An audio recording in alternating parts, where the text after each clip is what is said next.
Está con nosotros Juan Gutiérrez, doctor en filosofía, pensador y activista por la paz.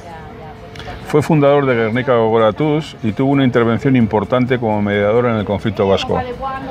En la actualidad es portavoz del movimiento internacional Hebras por la Paz Viva, o Hebras de Paz Viva. Muy buenas tardes, Juan. Cuando fundé y dirigí el Centro de Tratamiento de Conflictos en Gernika, que pasé a ser una especie de Mr. Gernika. Ya está demasiado. Luego, cuando dimití de ese centro, pues luego he pasado a ser otra vez normal y corriente. Y ahora, gracias al cariño y a las artes de mi hija y de su compañero, resulta que me veo en carteleras de cine y parece que me voy a ver más en los próximos meses. O sea, que estoy otra vez en un subidón como de personaje público. Has mencionado lo de Gernika Gogoratuz. Siempre te has dedicado a temas de la paz y de la mediación y no podías ser ajeno al conflicto vasco y fuiste fundador de Gernika Gogoratuz. ¿Qué importancia tuvo en la situación vasca? No va a haber un buen balance de eso hasta bastante tiempo. Ahora se están repartiendo bastantes medallas de quién ha contribuido a resolver el conflicto vasco. Primero hay que decir que el conflicto vasco, sin haberse resuelto, pero se ha transformado de una forma mediocre. La paz que tenemos hoy, básicamente hay que aceptarla porque ha dejado de existir la violencia insurgente que ejercía ETA. Se dice que es gracias a la fuerza del Estado democrático y se omite que ETA se comprometió unilateralmente a dejar la violencia, ha cumplido limpiamente con ese compromiso, como no ha ocurrido en ningún otro caso. Por ejemplo, en el caso de Irlanda, IRA también se comprometió a abandonar la violencia, pero salieron disensiones de esas que se siguieron haciendo rebotes violentos y eso no ha habido ahora. Ahora, la paz que hay hoy, primero es una paz que se cierra las vías a la reconciliación, porque es una paz de vencedores y vencidos. Y a mí me huele esta distinción de vencedores y vencidos a los vencedores y vencidos de la guerra civil. Es prácticamente la reafirmación de que la relación de fuerzas que salió como resultado de la guerra civil se sigue manteniendo hoy. Los partidos políticos utilizan a las víctimas oficiales constantemente, ¿no? Y las utilizan como arma arrojadiza. Y entonces sí, yo he oído más de una vez, bueno, es que hemos ganado, es que les hemos vencido. Sí. Tienen que darse cuenta, los presos no hay que cambiarlos de sitio porque tienen que pagar sus culpas y están vencidos. Yo creo que es importante entender que la realización de los objetivos de los grupos en conflicto viene de afrontar el conflicto.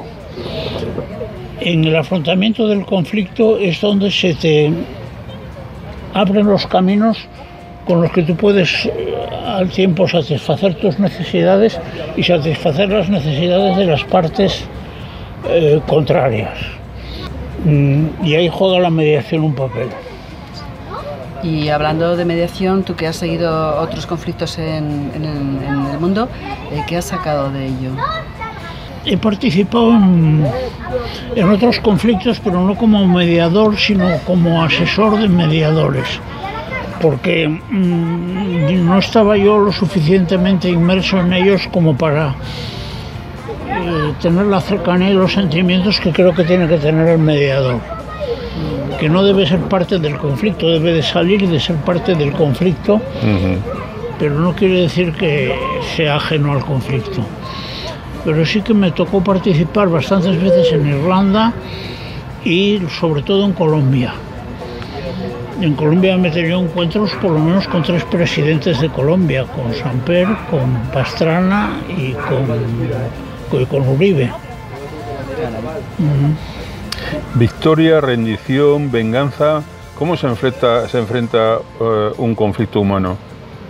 Ya desde Estados Unidos vinieron unos planteamientos muy capitalistas de la Universidad de Harvard, que era el win-win, o sea, el vencer-vencer. Yo me enfrento a un contrario, pero tengo que encontrar la forma de que yo vence, que al contrario venza también. O sea que la cuestión es si cuando dices vencer también dices derrotar. Sí. O sea, vencer y perder. Esa yo creo que es una forma que cierra las vías a una reconciliación. Un conflicto en que hay envueltas tantos seres humanos, como el conflicto que ha habido aquí, como el conflicto vasco. Una parte importante de la sociedad sea y se instale como perdedora, yo creo que es una mala solución, una mala transformación del conflicto. El pretender que las partes en conflicto mismas son las que deben de transformar el conflicto y no un agente externo y que viene desde arriba.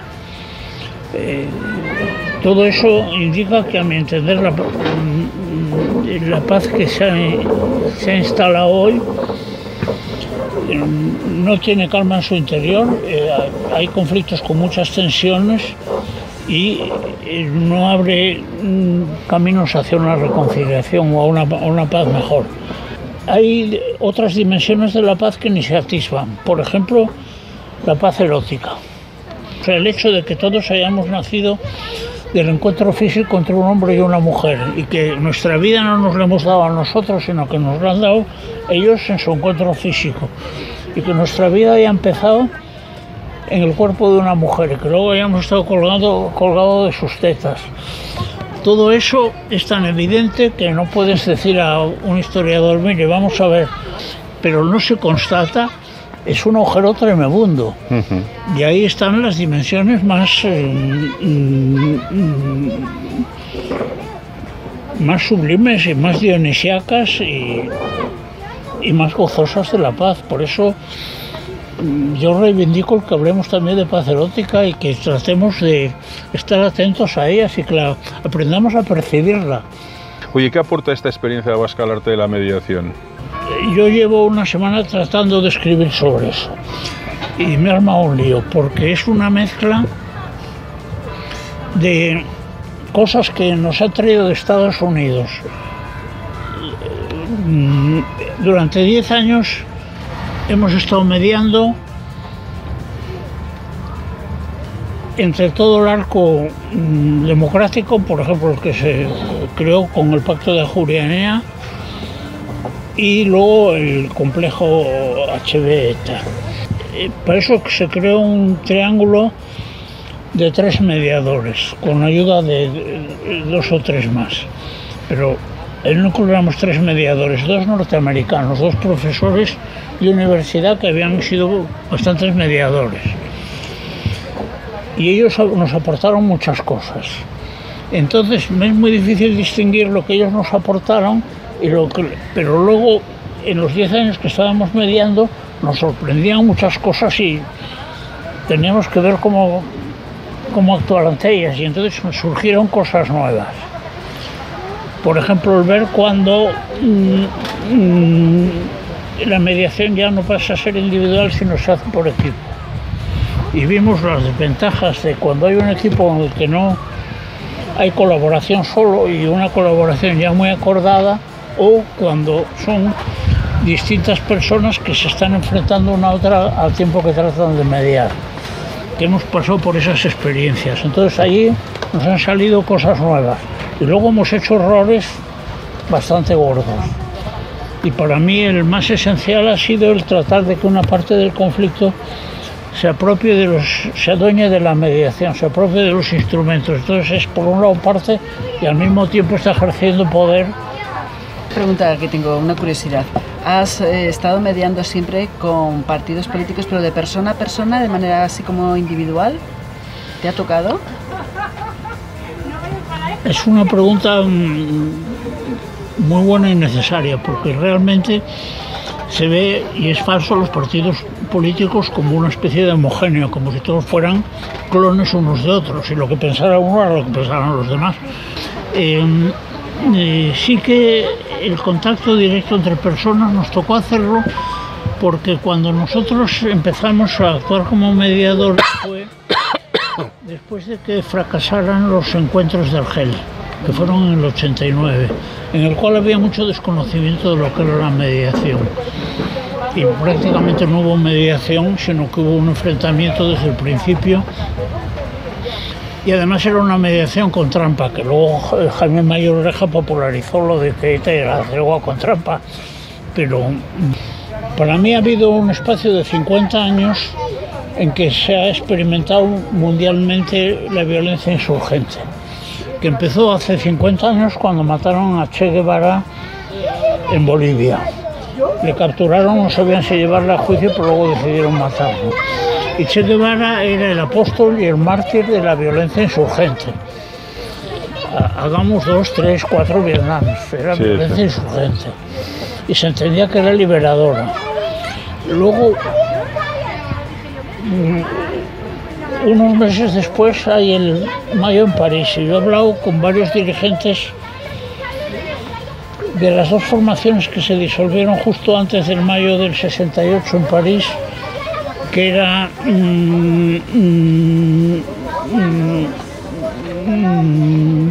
socialismo barbarie y el otro era el situacionismo. Y ellos me han dicho que allí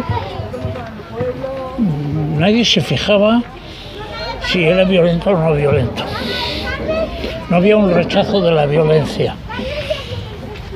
Pero entre tanto se ha ido manifestando cada vez más claro que la violencia, en vez de acercarse a los objetivos, la violencia insurgente, en vez de acercarse a los objetivos, te aleja.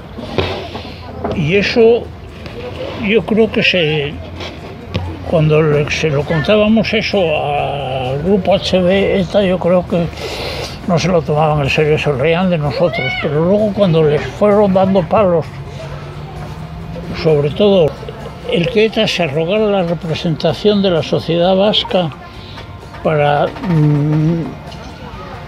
plantear una negociación,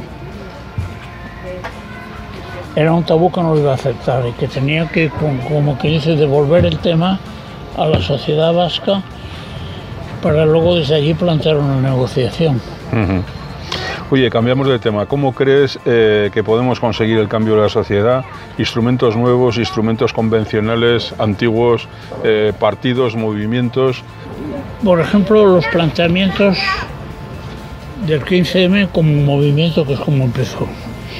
Eran planteamientos que habían movilizado a un pequeño grupo que se juntó en la Puerta del Sol, en la Acampada del Sol, pero que inmediatamente tuvo brotes por todos lados.